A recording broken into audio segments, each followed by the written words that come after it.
আজ আমার দিন খুব ভালো গেছে, রান্না করতে হয়নি। রান্না না করে কি কি খেয়েছি সেটা তোমাদের সাথে শেয়ার করব। সকাল সকাল ঘুম থেকে উঠেই স্নান করে আয়ুষ ওর রেগুলারের যেটা শিব পুজো সেটা করে পড়তে বসে গেছে। আর আমারও যেহেতু রান্না করার নেই, সবাই উপোস করেছে শিবরাত্রি বলে, তাই আমি কিছুটা কাজও বের করে নিয়েছি।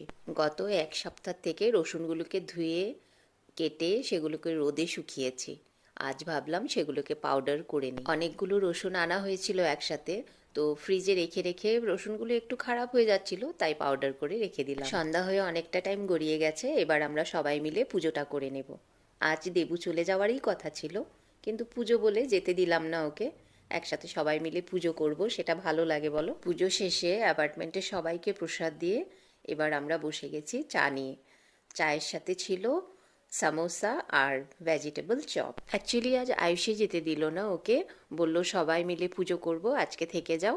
সেজন্যই থেকে যাওয়া। বিজনেস ছেড়ে সবসময় সবটা পসিবল হয় না, সেটা আমরাও জানি, তাও দেবু অনেকটা করে, আর সেটা দেবু বললেই সম্ভব।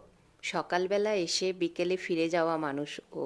আমরা আবার একটু বেরও হয়ে পড়েছিলাম এমনি রাস্তায় ঘোরার জন্য। তারপর বাড়ি ফেরার পথে আয়ুষকে ফোন করলাম, শুনলাম ও নাকি মেডিকেল গেছে। তো আমরাও চলে গেছিলাম মেডিকেলের ওখানে। ভাবলাম মেডিকেলের ওখানে একটা মালাই চা পাওয়া যায়, সেটাও খেয়ে আসবো, তারপর একসাথে বাড়িও ফিরে আসবো। বাড়ি ফেরার সাথে সাথে আমাদের সিকিউরিটি দাদা দিয়ে গেল এই প্রসাদগুলো, যেটা আমাদের অ্যাপার্টমেন্টের তরফ থেকে বানানো হয়েছে। আমি যে কতটা হ্যাপি হয়েছি সেটা আর বলে বোঝাতে পারবো না।